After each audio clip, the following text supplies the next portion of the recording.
जब भी कहीं पर बलात्कार जैसे मामलों के बारे में कोई भी जानकारी मिलती है तो सबसे पहले एक लड़की के माता पिता घबरा उठते हैं। वो ये सोचते हैं कि कहीं ये हमारी बेटी तो नहीं है जो इस वक्त घर से बाहर है।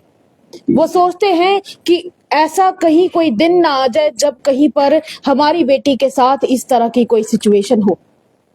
हालांकि कई तरह के उपाय किए जाने की बातें होती हैं, लड़कियों को सेल्फ डिफेंस क्लासेस भी दी जाती हैं, पर लोग ये भूल जाते हैं कि जिनको न्याय की जरूरत है पहले उन्हें तो न्याय दे दिया जाए।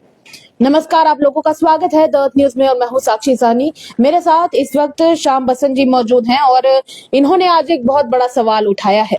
दरअसल कठुआ गैंगरेप के मामले में अभी तक न्याय नहीं मिल पाया है। जो आरोपी थे उसमें से एक को तो फिलहाल पकड़ लिया गया है, पर बाकी दो अभी तक पुलिस की पहुंच से बाहर है क्योंकि उन्हें अभी तक पकड़ा नहीं गया है।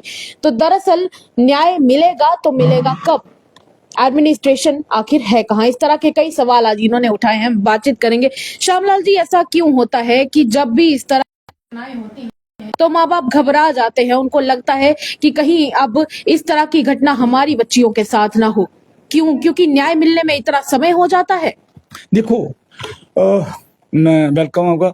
बहुत क्लियर सी बात है कि न्याय में देरी जो है बहुत मैटर करती है।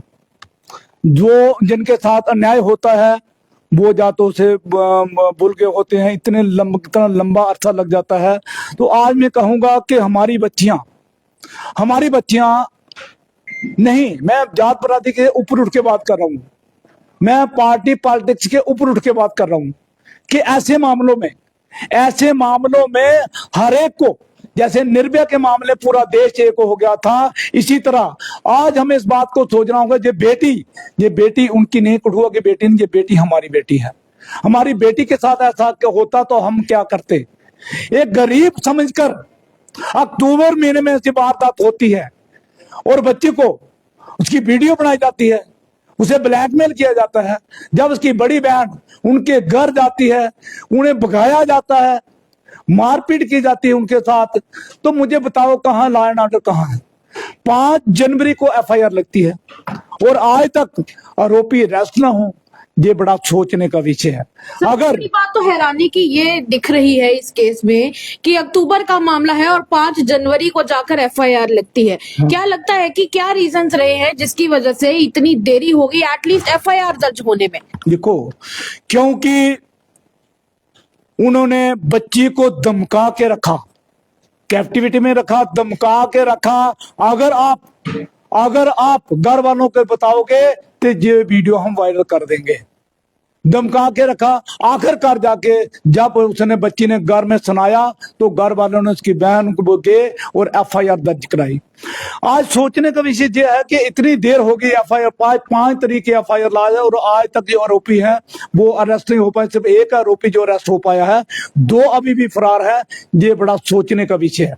आज डिस्ट्रिक्ट एडमिनिस्ट्रेशन कठुआ को, आज पुलिस एडमिनिस्ट्रेशन कठुआ को इस बात का एक सवालिया निशान लगता है कि आरोपी कैसे, आज हमें जो मैं जरूर मैं इस बात को कहना चाहूंगा कि जो लोग आज रट लगाए हुए हैं 75th जो कॉन्स्टिट्यूशन डे मना रहे हैं, बाबा साहब का उसको श्रद्धांजलि दे रहे हैं, कॉन्स्टिट्यूशन की बात कर रहे हैं, मैं ये कहना चाहूंगा उनको, जो भी party at the helm of affairs हैं, जो भी नेशनल पार्टीज हैं, जो भी सेंटर में रही हैं, मुझे बताएं अगर ये constitution in letter and spirit लागू हुआ होता तो आज ये बच्चों के साथ ना दुष्कर्म होते, ना अत्याचार होते। क्योंकि सोशल जस्टिस की, हम जस्टिस की बात करें, लिबर्टी की बात करें, फ्रेटर्निटी की बात करें, जो कि कॉन्स्टिट्यूशन ऑफ इंडिया हमें देता है, लेकिन ये सारे के सारे कागजों में रह जाते हैं और ये इंप्लीमेंट नहीं होता है। अगर कॉन्स्टिट्यूशन इंप्लीमेंट हुआ होता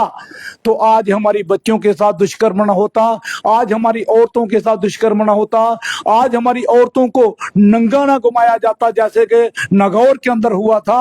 आज हमारी बच्चियों के साथ जो इस तरह की घटनाएं हो रही हैं, बच्चों के साथ मैं कहूंगा अगर कोई नौजवान मूछें रखता उसका अपना, ये देश सभी का है, ये देश किसी का बाप का नहीं है, ये सभी का है, सभी का बराबर हक है और सभी को बराबर मानना चाहिए। कॉन्स्टिट्यूशन के बराबर में होना चाहिए, सोशल जस्टिस सभी के लिए होना चाहिए, इक्वालिटी सभी के लिए होना, लिबर्टी सभी के लिए होनी चाहिए। लेकिन जब ये बातें किताबों से निकलकर रियल लाइफ में आती है तब क्यों इतना समय लग जाता है? अक्सर कहा जाता है कि जब न्याय की देवी न्याय करती है तब फिर कुछ भी पीछे नहीं रहता है, फिर न्याय मिलने में इतना समय क्यों लग जाता है? आपको क्या लगता है एडमिनिस्ट्रेशन आखिर कर क्या रही है? कहाँ है एडमिनिस्ट्रेशन? देखो, आप देखें ना कि अक्टूबर महीने की वारदात हुई है और FIR जाके 5 जनवरी को लग रही है। आप अंदाजा लगाइए ना, हिम्मत नहीं। हमारे हजारों ऐसे केस होते हैं, उनकी हिम्मत नहीं होती है कि हम पुलिस स्टेशन जाकर ये मुकदमा दायर कर दें। अगर वो जाते हैं, चाहे SC/ST एक्ट की मैं बात करूं, उसके लिए जाते हैं, उनके मुकदमे दायर नहीं होते हैं। मैं जेके ड्यूटी की बात करूंगा।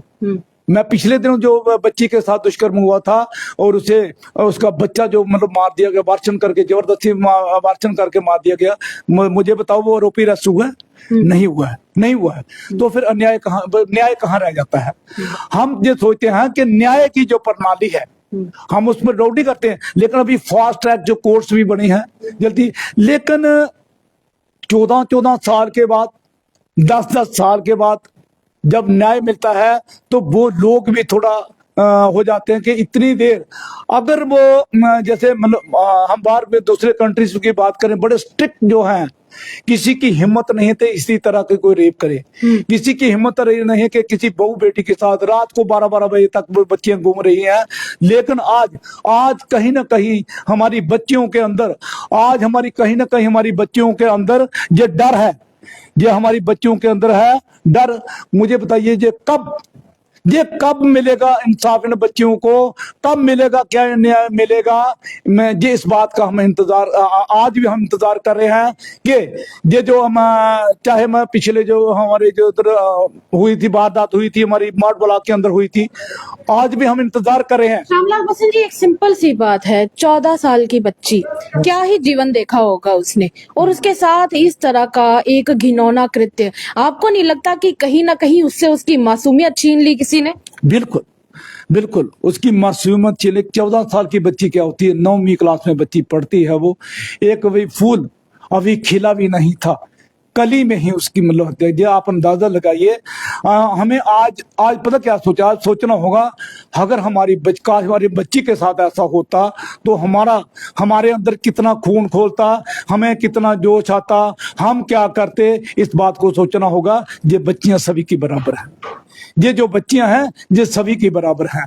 हमें मानना होगा किसी भी बच्ची के साथ, इस देश के अंदर किसी भी बच्ची के साथ इस तरह की घिनौनी हरकत नहीं होनी चाहिए। तो एडमिनिस्ट्रेशन से क्या आज आप गुहार लगाते हैं, क्या आज आप एडमिनिस्ट्रेशन से मांग करते हैं? सर, मैं एडमिनिस्ट्रेशन से मांग कर रहा हूं कि जल्द से जल्द जो आरोपी हैं वो सलाखों के पीछे होने चाहिए, इनका चालान हो, 500 के तहत के जो इसके दायर होगा, जो SC/ST एक्ट के तहत दायर होगा, जो भी प्रोटोकॉल, जो भी इसका प्रोटोकॉल है, जो अंडर लॉ जो भी कानून बनता है उसके तहत जल्द से जल्द जो है इनको सख्त से सख्त एग्जाम्पलरी जो है इनको पनिशमेंट मिलनी चाहिए, ताकि आने वाले टाइम में कोई भी ऐसा दुष्कर्म करने के लिए, वो करना तो दूर की बात, वो सोच भी ना सके। तो देखिए, बात वही आ जाती है कि जब भी बात होती है किसी लड़की के साथ या किसी बच्ची के साथ हुए बलात्कार की, तो फिर उसके बाद प्रशासन इतना समय लगा देता है न्याय देने में कि या तो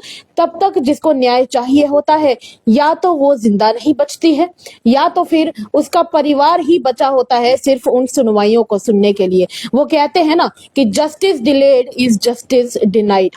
क्या फायदा जब आप इतनी देर के बाद वो न्याय करेंगे और तब तक उस न्याय की वो अहमियत ही कम हो चुकी होगी। पर चलिए, एक बार फिर से एडमिनिस्ट्रेशन के कानों तक इस बात को पहुंचाने के लिए श्यामलाल बसंत जी और उनके साथी थे आज, जिन्होंने इस बारे में बातचीत की है और कहा है कि एडमिनिस्ट्रेशन को जल्द ही सख्त कदम उठाने होंगे, ताकि बलात्कार करने वाले बलात्कार करने से पहले कई बार सोचें और सोचें कि अगर वो ऐसा करेंगे तो फिर उसके बाद उनका क्या होगा। सख्त कदम होने चाहिए इसके ऊपर। इस तरह का इन्होंने एक बड़ा सवाल उठाया है और दूसरी तरफ एक बड़ी गुहार भी लगाई है। फिलहाल के लिए इतना ही। अपनी राय हमारे कमेंट सेक्शन में जरूर व्यक्त कीजिएगा और आपको बताना होगा कि आखिर जब भी कहीं पर बलात्कार होते हैं तो फिर उसके बाद सख्त नियमों के तहत इन बलात्कारियों के साथ क्या किया जाना चाहिए। फिलहाल के लिए मुझे और मेरे सहयोगी सेवाराम को दीजिएगा इजाजत। देखते रहिए तमाम अपडेट्स के लिए द अर्थ न्यूज जम्मू।